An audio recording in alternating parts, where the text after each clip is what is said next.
Hello বন্ধুরা, আশা করি সবাই ভালো আছেন। গত টিউটোরিয়ালে আমরা এখান থেকে দেখেছিলাম রেক্টেঙ্গুলার টুলস এবং রেক্টেঙ্গুলার টুলসের ভিতরে যে টুলসগুলো আছে ওই টুলসগুলো সম্পর্কে আলোচনা করেছিলাম।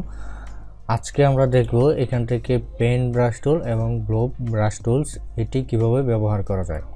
আমরা প্রথমে পেন ব্রাশ টুলস ব্যবহার শিখব। পেন ব্রাশ টুলস হচ্ছে এটা এক ধরনের ব্রাশ টুল যেটার মাধ্যমে আপনি স্ট্রোক তৈরি করতে পারবেন। এটার মাধ্যমে কোনো ফিল আপনি তৈরি করতে পারবেন না। আমরা স্ট্রোক তৈরি করার ক্ষেত্রে পেন টুলসের মাধ্যমে আমরা স্ট্রোক তৈরি করতে পারি এবং স্ট্রোকের কালার দিতে পারি এবং স্ট্রোকের কালার ছোট বড় করতে পারি।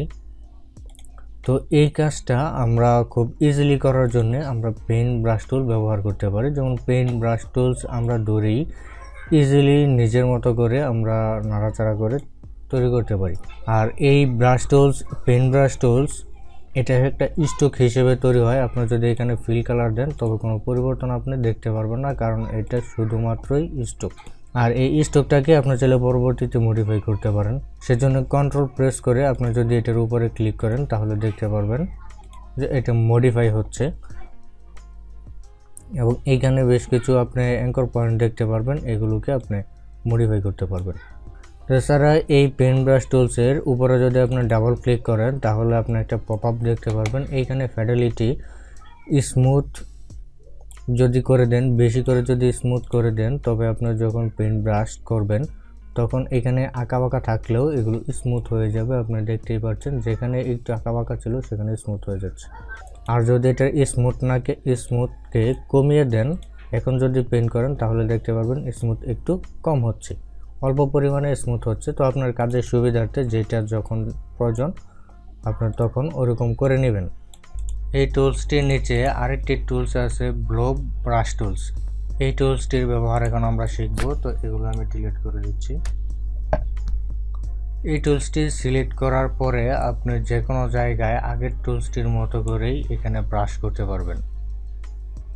কিন্তু এটা আমরা এখানে যে কালারটা দেখতে পাচ্ছি এই কালারটা কিন্তু ফিল কালার, এটা কোনো স্ট্রোক কালার না। আর আগে আমরা যে টুলসটি ব্যবহার করেছিলাম এটা কিন্তু স্ট্রোক কালার। আমি যদি এটাকে সিলেক্ট করি তাহলে যেটা দেখতে পাচ্ছেন, যদি আমি জুম করি, যে এটা হচ্ছে ফিল কালার। তো এই ব্রাশ টুলসটিকে আপনি ছোট বড় করতে পারেন। এটা মূলত ফটোশপের যে ব্রাশ টুলস আছে ঠিক ওরকমভাবে এটা কাজ করে।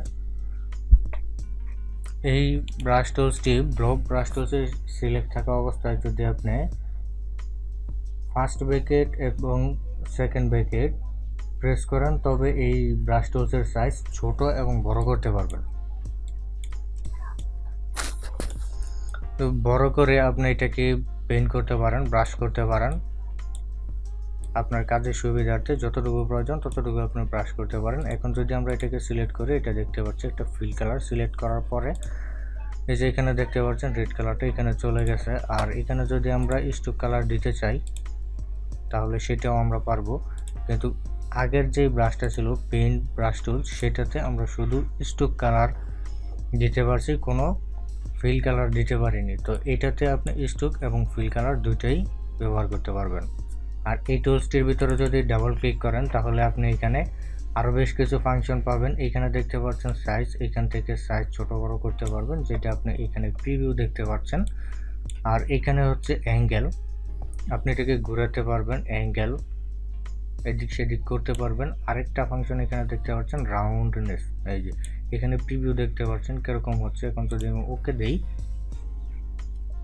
এখন যদি আমি ব্রাশ করি তাহলে দেখতে পাচ্ছেন অন্যরকম একটা ব্রাশ হচ্ছে, একদিকে চিকন একদিকে মোটা। তো এইভাবে আপনি ব্রাশ করার জন্য এই টুলসটি ব্যবহার করতে পারবেন।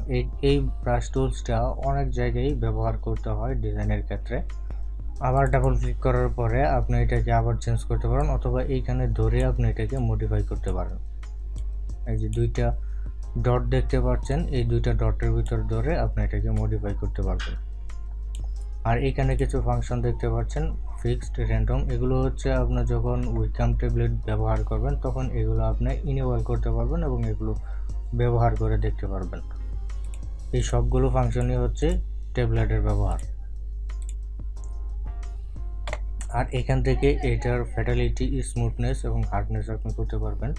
আমি যদি এটাকে বেশি স্মুথনেস করে দেই এগুলোকে আমি ডিলিট করে দেই। এখন এই সাইজটাকে আমি একটু ছোট করে দেই।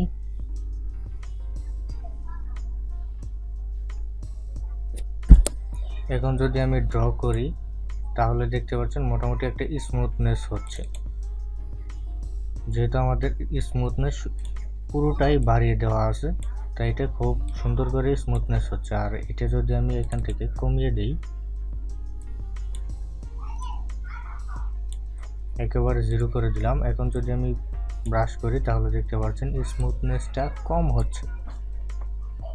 আর এখানে আরেকটা ফাংশন আছে কিপ সিলেক্টেড, এটা যদি সিলেক্ট করে রাখেন, সিলেক্ট করে যদি আপনি ব্রাশ করেন তাহলে ব্রাশ করার পরে আপনি দেখতে পারবেন এই ব্রাশটা সিলেক্ট হয়ে আছে, যে এটা সিলেক্ট হয়ে আছে। আমরা যদি এটাকে উঠিয়ে দেই, টিকমার্কটাকে উঠিয়ে দেই, তাহলে কিন্তু এটা সিলেক্ট থাকবে না। এই যেটা কিন্তু সিলেক্ট নেই। যখন আমরা এখানে টিকমার্ক দিয়ে দিব তখন এটা ব্রাশ করার পরে সাথে সাথে এটা সিলেক্ট হয়ে যাবে, এবং সিলেক্ট হয়ে যাওয়ার পরে আপনি এটাকে চাইলে মডিফাই করতে পারবেন। কন্ট্রোল প্রেস করে আপনি এটাকে এখান থেকে মডিফাই করতে পারবেন। আগের মতো পেন টুলস যেভাবে মডিফাই করা যায় ঠিক সেভাবে আপনি এখানে মডিফাই করতে পারবেন। তারপরে এখানে আরেকটা টুলস আছে, সেটা হচ্ছে মার্জ অনলি উইথ সিলেকশন। এটা সিলেক্ট থাকা অবস্থায় যদি আমরা একটা ব্রাশ করি এবং এটার পাশে যদি আমরা আরেকটা ব্রাশ করি তাহলে দুইটা একসাথে মিশে যাচ্ছে।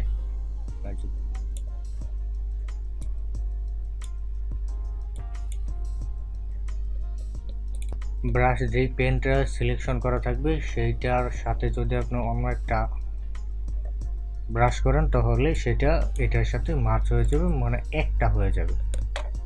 তো আশা করি বুঝতে পারছেন কোন ব্রাশটা কোথায় ব্যবহার করতে হয় এবং কোন ব্রাশটা কিভাবে ব্যবহার করবেন। আশা করি এই পুরো বিষয়টা বুঝতে পারছেন। যদি ভিডিওটি ভালো লাগে অবশ্যই ভিডিওটিতে একটি লাইক করবেন এবং ভিডিওটি বন্ধুদের সাথে শেয়ার করবেন। কোনো কিছু জানার থাকলে ভিডিওর নিচে কমেন্ট করতে পারেন এবং পরবর্তী ভিডিওগুলো পাওয়ার জন্য অবশ্যই চ্যানেলটিতে সাবস্ক্রাইব করে চ্যানেলের সাথে কানেক্টেড থাকবেন।